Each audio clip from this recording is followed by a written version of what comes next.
Technical. Let's just start it.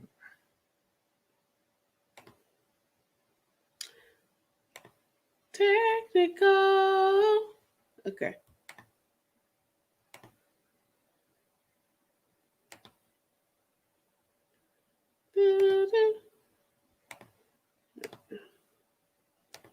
Okay. All right. So we're back. Had a little technical difficulty, but we're still here. So let's keep rocking. Go ahead. Go ahead, babe. Where you want me to go? So we were just finishing off my point about educators, how we're virtually doing anything, right? We're virtually showing them how to do math, reading, social studies, science, etc., the CTE program. So nonetheless, I just want to shout out all educators and let you know that this is a different time. You know, how many people really thought that they would teach a second grader through Zoom? You've seen it in college, but not on the elementary level. So just want to shout out all my educators. All right. So let's go to our next topic because that technical difficulty is not going to stop our flow. All right. So our next topic is education. During this time, we've both been enrolled, kind of like coincidentally, enrolled both in school online. Thank God we prepared by being online. So, with that being said, my only tip and point in that is always be learning. And not always be learning just for a sheet of paper, a degree, but always be learning to begin to perfect your craft and begin to monetize your niche or niches. Okay. Now, he gave it to you, Ebonic style. Always be learning. But the message is still the same. That we want you guys to strive to always stay in the know, not nosy, but stay in the know as in knowledge. A lot of people are in the know of some stuff they don't need to know. Okay? And that's for sure. All right, we rhyming today. But anyway, the point is, guys, this is honestly, if I can just be very transparent, this is just a open dialogue. Open dialogue because you guys, we haven't posted in a solid month. And that's because of the transitions. So any of you guys listening to us right now, you find yourself in a transition from your employment, in a transition in the education world, whether you're a student or an educator. If you find yourself in the middle of a transition from a relationship, if you find yourself transitioning from a new city, the point we're trying to make is transitions come with a shift. Transitions come with stress. Let's be real. Every transition is not smooth. Mm-hmm. I want you guys to think about music. When some music actually has I don't have musical terminology correct, guys, but there are moments where the music slows down and there are moments where the music speeds up. And then in the middle sometimes you might get lost, somebody might miss a note. You don't know it, but it really happened. So that's what I'm saying. In life, people hear the good music, but they don't know what it took to get to that point. And they don't even know the undertones, the people who look, they just fell out. They didn't even keep playing. They just put their horn down and just said, I'm tired. Then that's what some people do. In the midst of an orchestra, everybody's not playing. So that's what I'm saying. People sometimes look at the melody, but they forget how much work it took to get that melody, to get that song, to get that performance. So for Quentin and I, we definitely desire to be full-time entrepreneurs. We desire to inspire, uplift, and encourage individuals who are on that same journey. But we also want to be honest that when you're working a 9-to-5 and pursuing your dreams, sometimes you fall short. Sometimes you miss the mark.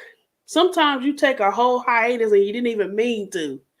I mean, so the reality is we just want to encourage somebody that whatever lessons you are learning, it's a blessing. One lesson that I learned through this whole pandemic and even throughout this month is show grace. Show grace to people. You know, you may say, well, they should know this. Some people really don't know. This should be secondhand nature. Somebody never got firsthand nature. So, you know, sometimes life is your best teacher. Life experiences. So we cannot forsake, just to be honest with you guys, life happens. But as long as you don't let it keep happening, but you begin to get into what's happening. I hope you caught that. Right. Get into it. Don't let life keep happening to you. You make life happen. You wake up every day with a mission on your mind, and you go out and you pursue that. Right. So, in essence, get in the driver's seat of your life and truly drive to your destiny. Because as I've heard before, your destiny is connected to your choices. Mm-hmm. It's not just magic. It doesn't just happen. Nope. So get in the driver's seat, drive to your destiny. Don't sound, it doesn't look that simple. It's a process, but just drive. So our next topic is relationships. Mm-hmm.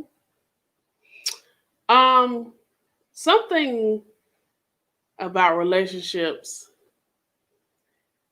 I did not really understand what people were saying when they said that relationship has phases.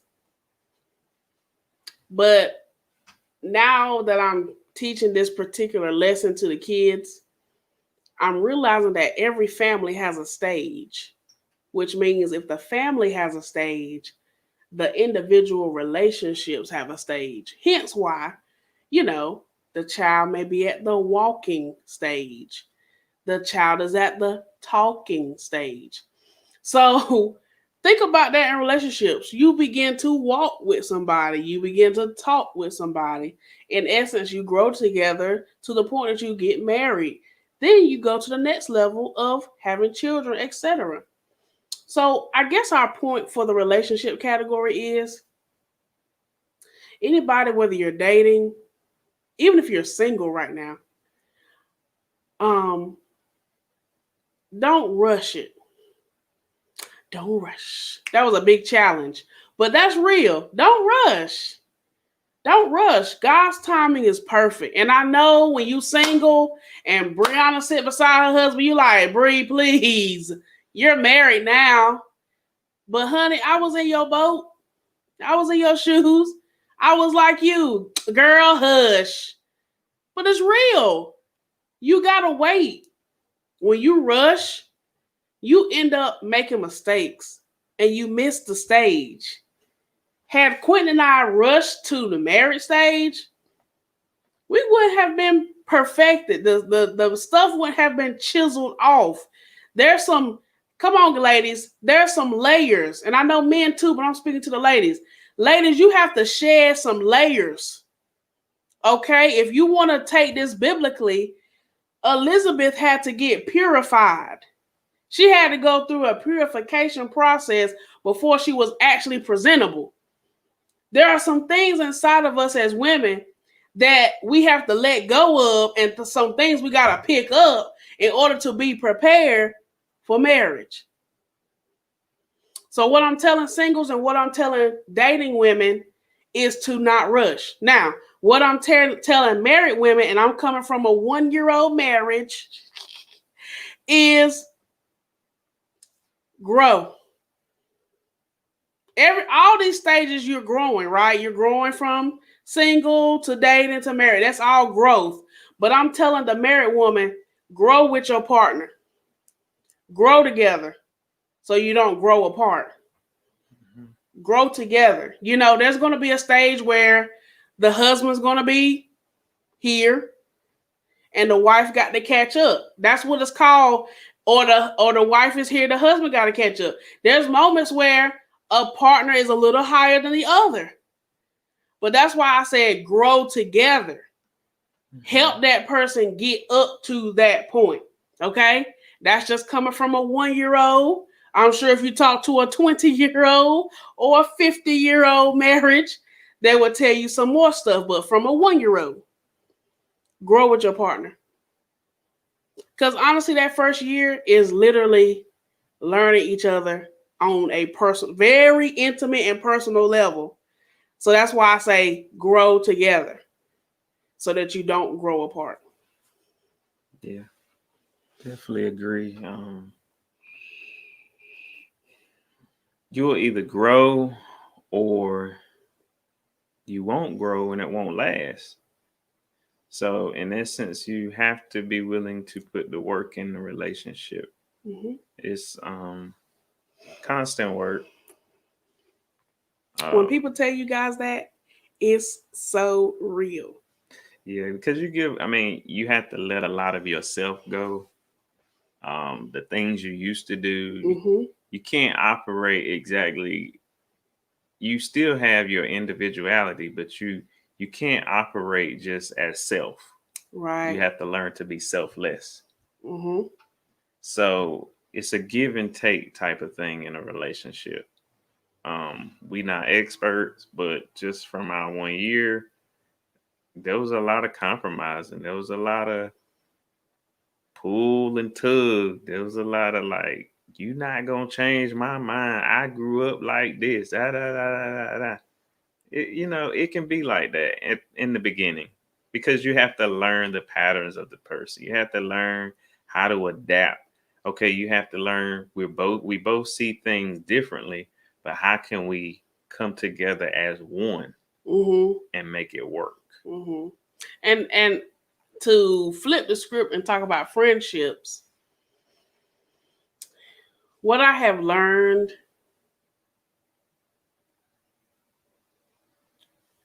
that some people, and I know people have heard this phrase, but I'm going to say it anyway. People are in your life for a reason and for a season. And I mean that literally.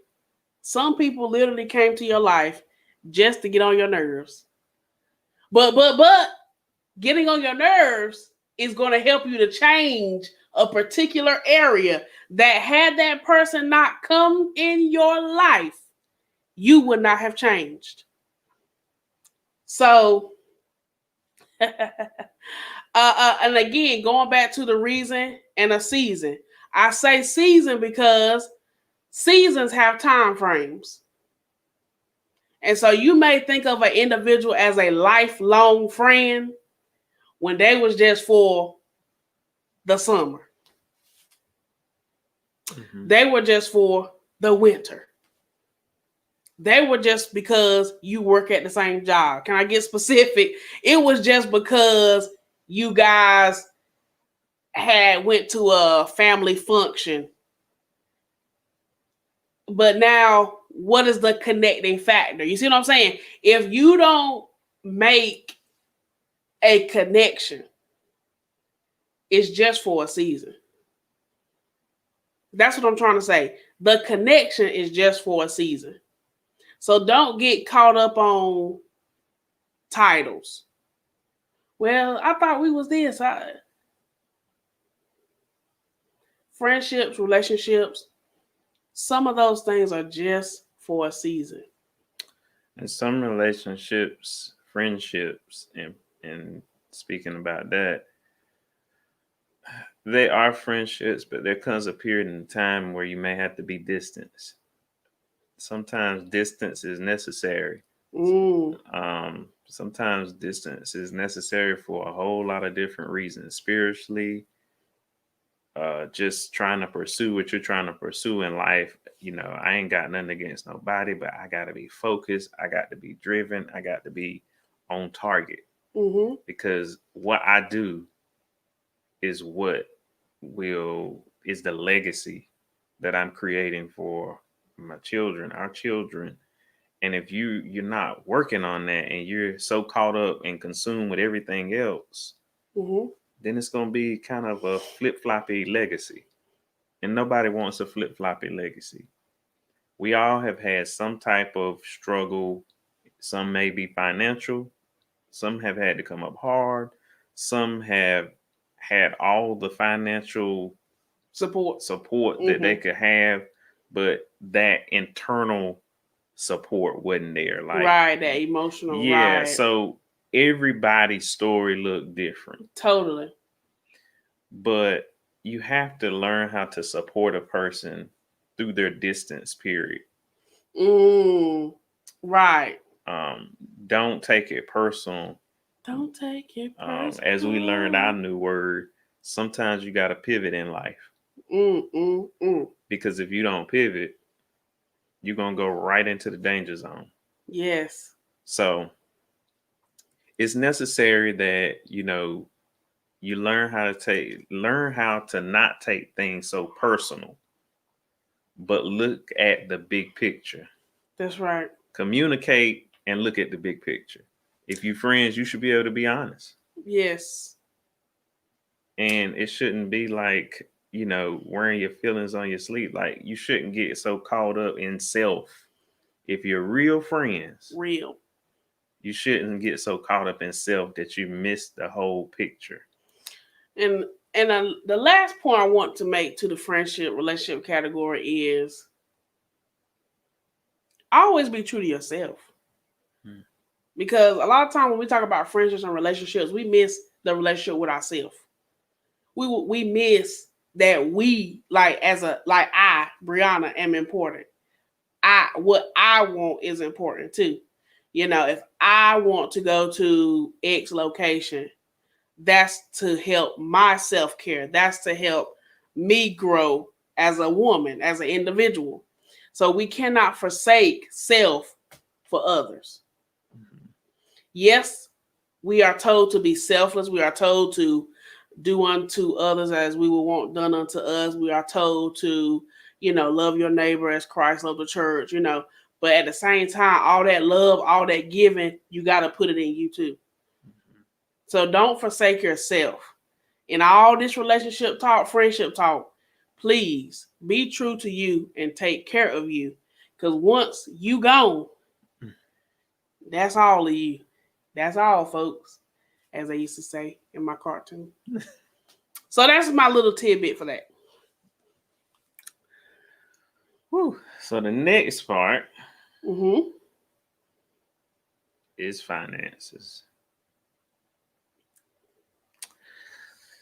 Whew. Finances has hit pretty hard in this household in the aspect of learning and being able to diversify the mind in the realm of finance.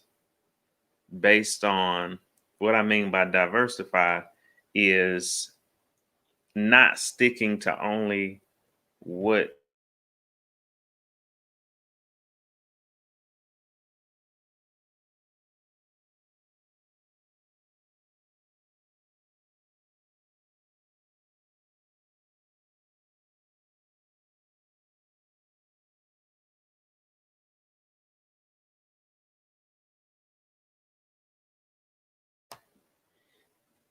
And we're back. So our topic now is finance, and we are discussing just general lessons that we've learned has truly been a blessing, such as just our thought process about money. Do you guys make $5.26 an hour? If you do, let me know how. But I bring that up in all seriousness to say that Quentin is right. We have been doing a lot of research. We have been attending Zoom sessions to really gain a better outlook on financial freedom, financial liberty. Literacy. I know. I said it on purpose. Liberty. Financial freedom. Financial freedom is liberty. Ooh. I am free indeed. He who the sun sets free. Sorry for the shaky. Is free indeed. But he is right. Financial literacy as well. So, but my point in all those technicalities is, what are you operating in your purpose? Because your purpose is going to unlock the profit. Mm-hmm. The profit is connected to your purpose. So when I ask you guys the question, are you making $5.26 an hour? That's because that's what a millionaire makes. Correct? Am I saying that correct? That's correct. Okay. It's a big breakdown. It's not a big breakdown, but because like I said, we did a Zoom session, so we could get deep, but we're not. And I mean, these numbers will kind of like, some people say, clutch their imaginary pearls. Really? You have to really, in the aspect of finances, seeing it in such a large capacity, you have to change the capacity of your mind. Change the way you see it. Right. So you have to condition your mind for more, because right now, most of us have been conditioned for less. Mm-hmm. And that conditioning for less is so that we can stay in this cycle of just look at where we're at now as a world. You know, many people don't know where the next meal coming from, where the money for the next bill coming from. You know, it's just a lot of up in the air. And you should not, I truly believe that you should not work day in and day out and you only work to pay bills. Mm-hmm. I feel like I almost feel like it's abomination on education. Like, what are we teaching? Right. What are the principles that these students are walking away with? Mm-hmm. What are the principles? I teach interior design and principles of family. And in both classes, I am pushing financial literacy and financial independence. As in, I am not focused on getting this money from one particular source, but I am able to be resourceful and have multiple things incoming to my account versus me dispersing multiple things out of my account. There's a difference. You want multiple things coming in, not multiple things going out. Mm-hmm. So that's what I'm pushing for my students. And we just discussed poverty and the poverty statistics of the United States. So guys, this is real. I know for me, I'm being the change I want to see in my students and my community. I'm having real conversations with them. I'm praying that the Lord help me to continue to speak through me, that we can have that real dialogue. You know, I want to be a source, a sounding board of knowledge about how to do better in this community. This community as in East Kinston. This community as in Wayne County. This community as in North Carolina. I want to be the change I want to see in the world. And I'm doing that through education. Right. And a lot of it, I have to say, it's going to take a lot of self-education. We can't just wait for somebody to teach us something. Sometimes we got to be hungry for knowledge. Mm-hmm. I agree. It's not just going to drop out of the air. The other thing is, the lesson that we've learned that's been a blessing is time. Being able to, let me put it this way, being able to make $5.26 an hour requires you to learn how to maximize time. Mm-hmm. And learn how to see money in such a way that you are willing to pay for what takes you too much time, because what takes you too much time actually is taking you away from your creativity. Mm-hmm. To monetize. Exactly. So you have to, for example, if you have a housekeeper come in once a week and you pay that person, let's just say $25 for $40 an hour, because wages are going up. and that person does maybe 4 hours in your house every week, it is better for you to pay that person and have that time to just sit there and create and do whatever it is that you do so that you can monetize, pay that person, and still have probably 3 to 4 times what you would have already paid that person already. Mm-hmm. You just got to change the way you see money. And I mean, based on his example, the individual is still cleaning their own house. Mm-hmm. It's just one day out of the week is a deep clean, as they call it. So, based on his example.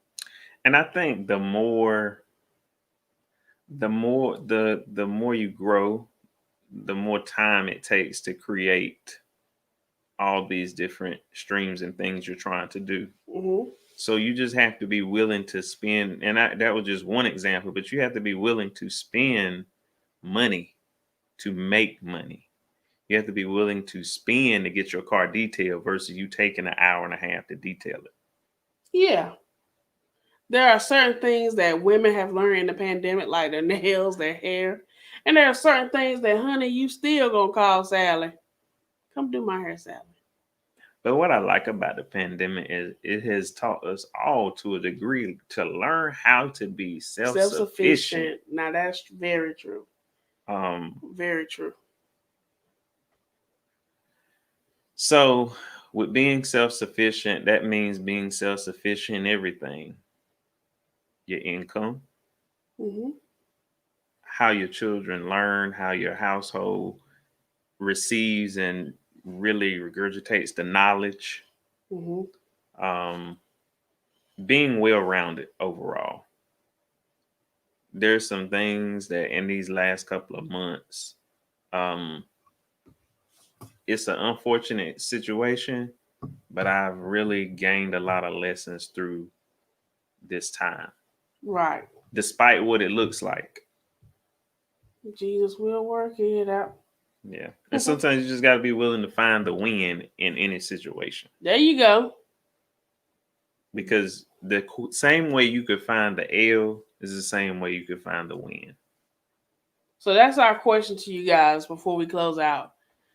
What is one of your wins this week? What did you win? What did you win at this week? Let us know in the comments. What did you win? And as we're getting closer to the end of the year, based on at this time currently, what have you won over this time? Yeah. Despite what it looks like, what have you won? Mm-hmm. So basically two questions. Mm-hmm. What have you won this week? And what have you won in 2020 thus far? Let us know in the comments. So, guys, this has been another episode of Resilient Love. Tell us about the lessons and blessings that you've experienced. We want to hear from you.